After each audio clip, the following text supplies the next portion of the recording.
जय हिंद दोस्तों। आज एक बार फिर से आप लोगों का बहुत बहुत स्वागत है हमारा YouTube channel Virendra study class में।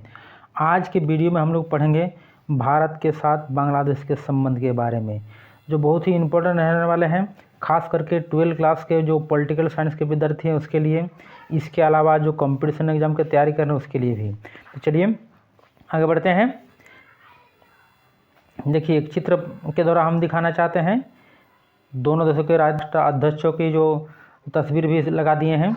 ये भारत के वर्तमान में प्रधानमंत्री श्री नरेंद्र मोदी जी, और ये है बांग्लादेश के पूर्व प्रधानमंत्री खालिदा जिया। वर्तमान में बांग्लादेश का तख्ता पलट हुए हैं, तो अभी बांग्लादेश का अंतिम सरकार के मंत्री हैं मोहम्मद यूनुस, इसका भी चित्र हम लगा दिए हैं। ठीक है, तो चलिए आगे बढ़ते हैं।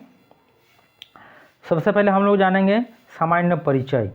ठीक है, तो सामान्य परिचय को समझ लेते हैं, ये बहुत ही इम्पोर्टेंट है, इसको समझना जरूरी है। ठीक है, भारत के पूर्व दिशा में बांग्लादेश है, जो कभी भारत का अभिन्न अंग था। ठीक है, स्वतंत्रता प्राप्ति के समय जब भारत का विभाजन हुआ यानी 1947 में, तो एक प्रांत, बंगाल का एक प्रांत जो था, भारत का एक बंगाल का पूर्वी भाग जो है उसको पाकिस्तान के नाम से जाने लगा, उसको अलग कर दिया गया। ठीक है, और इसे पूर्वी पाकिस्तान के नाम से जाना जाने लगा, क्योंकि यह मानचित्र में अगर देखें तो पश्चिम भाग में पाकिस्तान है और पूर्वी भाग में बांग्लादेश है। तो जो भी वर्तमान में बांग्लादेश है उसको 1947 से 1971 तक पूर्वी पाकिस्तान के नाम से जाना जाता था।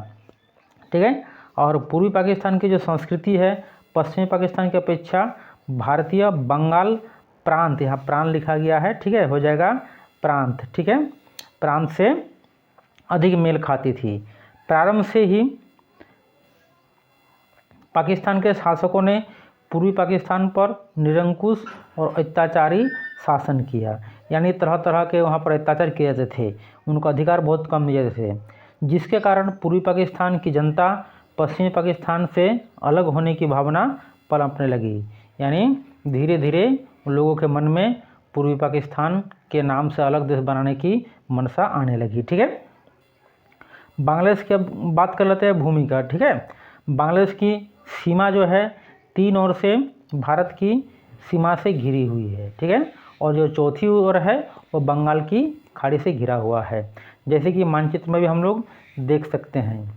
ये बांग्लादेश की मानचित्र है, भारत के मानचित्र है। देखिए, ये बांग्लादेश है, तीनों ओर से क्या है, भारत से घिरा हुआ है, और जो चौथी ओर है वो बंगाल की खाड़ी से घिरा हुआ है। ठीक है, तो ये भारत हो गया दोस्तों, और यहाँ पश्चिमी पाकिस्तान जो वर्तमान पाकिस्तान नाम है, और ये था पूर्वी पाकिस्तान जो वर्तमान में बांग्लादेश नाम है। ठीक है, तो देख रहे हैं तीन ओर से भारत से घिरा हुआ है, चौथी ओर से क्या है, बंगाल की खाड़ी से घिरी हुई है। ठीक है, चलिए आगे बढ़ते हैं। अब हम लोग जान लेते हैं इसका सीमा। भारत और बांग्लादेश की सीमा है वह 4096.7 किलोमीटर सीमा रेखा साझा करती है दोनों देश, यानी एक बहुत बड़ी सीमा रेखा जो है भारत और बांग्लादेश के बीच में है। इसमें भारत के पश्चिम बंगाल, असम, मेघालय, त्रिपुरा ये राज्य साझा करती है। इसके अलावा आगे बढ़ते हैं कि भारत विश्व का पहला देश था, ठीक है, जिसने बांग्लादेश को एक स्वतंत्र और पृथक राज्य के रूप में मान्यता प्रदान किया था, यानी सबसे पहले 1971 में बांग्लादेश को मान्यता प्रदान करने वाला देश था, वह था भारत। यदि भारत नहीं होता तो शायद आज बांग्लादेश नहीं होता। ठीक है, पूर्वी पाकिस्तान के नाम से ही जाना जाता। इसके आज़ादी के समय भी भारत ने बहुत महत्वपूर्ण भूमिका निभाई थी। बांग्लादेश के साथ भारत का सभ्यतागत, सामाजिक, सांस्कृतिक और आर्थिक संबंध है।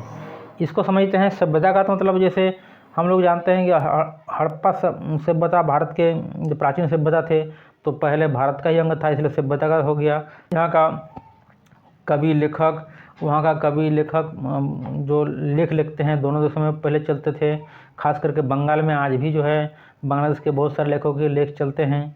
इसके अलावा आर्थिक संबंध, बहुत सारे व्यापार होते हैं। ठीक है, भारत के साथ बांग्लादेश का भाषाई सांस्कृतिक संबंध भी है। संगीत, साहित्य, कला का संबंध भी है। ठीक है, बहुत सारे जो बांग्ला फिल्म होते हैं बंगाल में चलते हैं, असम में चलते हैं, और बंगाल के भी जो बांग्ला फिल्म होते हैं वो बहुत ज़ोर शोर से बांग्लादेश में चलते हैं। ठीक है, इस तरह से कला का संबंध हो गया, संगीत का भी संबंध हो गया, साहित्य का संबंध हो गया, यानी एक तरह से देखें तो बांग्लादेश का बहुत ही गहरा संबंध है। अब आगे हम लोग पढ़ेंगे आर्थिक संबंध के बारे में। ठीक है, चलिए जानते हैं आर्थिक संबंध के बारे में, है ना, ये बहुत ही इम्पोर्टेंट रहने वाला है।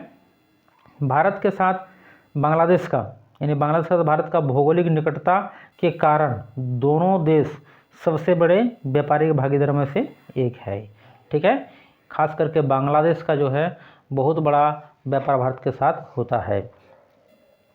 दक्षिण एशियाई मुक्त व्यापार क्षेत्र के तहत वर्ष 2011 से ही बांग्लादेश को तंबाकू और शराब छोड़ करके बाकी सभी टैरिफ लाइनों पर ड्यूटी फ्री, कोटा फ्री प्रदान किया गया है। यानी शराब और तंबाकू छोड़ करके उसमें ड्यूटी जो टैक्स लगता है वो नहीं लगता बांग्लादेश के भारत का व्यापार में। ठीक है, इस तरह से देखें कि व्यापारिक संबंध बहुत ही महत्वपूर्ण, खास करके जो बेगम खालिदा जिया की सरकार थी वो भारत के साथ बहुत ही मधुर संबंध रखा था। वर्तमान में थोड़ा सा संबंध में खटास आया है। मोहम्मद यूनुस जो अंतरिम सरकार बना है वो हिंदू विरोधी नीति अपने कारण जो है मधुरता में थोड़ा सा खटास आया है। अब आते हैं नदी जल बंटवारा के संबंध में। ठीक है, जानते हैं भारत का नदी जल के बंटवारे में कौन कौन सा समझौता हुआ है। भारत और बांग्लादेश के बीच अनेक नदियों का मतलब है यहाँ पर 54 नदी मोटा मोटी, ठीक है, का जल साझा करते हैं। गंगा जल संधि वर्ष 1996 में हस्ताक्षर किया गया था। इससे पहले एक बार 1977 में, ठीक है, बांग्लादेश का फरक्का समझौता हुआ था। शेख मुजीबुर रहमान और भारत के प्रधानमंत्री के साथ फरक्का जल समझौता हुआ था। ठीक है, अब जल समझौता में क्या होता है दोस्तों, ये जानते हैं, जब शुष्क मौसम में पानी कमी रहती है, यानी 1 जनवरी से 31 मई के बीच, यानी दोनों से जनता को लाभ होता है, इस तरह से समझौता किया गया है। इसके अलावा क्या है, हाल ही में कुशियारा जल संधि पर हस्ताक्षर किया गया है। ठीक है, कुशियारा जल संधि के तहत क्या होगा, भारत के दक्षिणी असम और बांग्लादेश के सिलहट क्षेत्र के लोगों को लाभ मिलेगा। ठीक है, अब हम लोग आगे जानते हैं। और वर्ष 1985 में जब दक्षेस यानी सार्क का स्थापना हुआ था तो दोनों से एक दूसरे के काफ़ी निकट आए थे। ठीक है, और 1992 में भी समझौता हुआ था, जिसके अनुसार भारत ने 1974 के समझौते के अनुरूप 3 बीघा क्षेत्र गलियारे के रूप में बांग्लादेश को दिया था। ठीक है, वर्तमान में तख्ता पलट जब हुआ खालिदा जिया का, उसके बाद कुछ खटास जैसा मधुरता में कमी आया है, परंतु आशा करते हैं कि बांग्लादेश के साथ भारत का संबंध फिर से मधुर होगा और जो सरकार बांग्लादेश की खास करके वो मधुर करने की कोशिश करेगा। जय हिंद दोस्तों, अगला मुलाकात आप लोग अगले वीडियो में होगा, तब तक स्वस्थ रहिए, मस्त रहिए।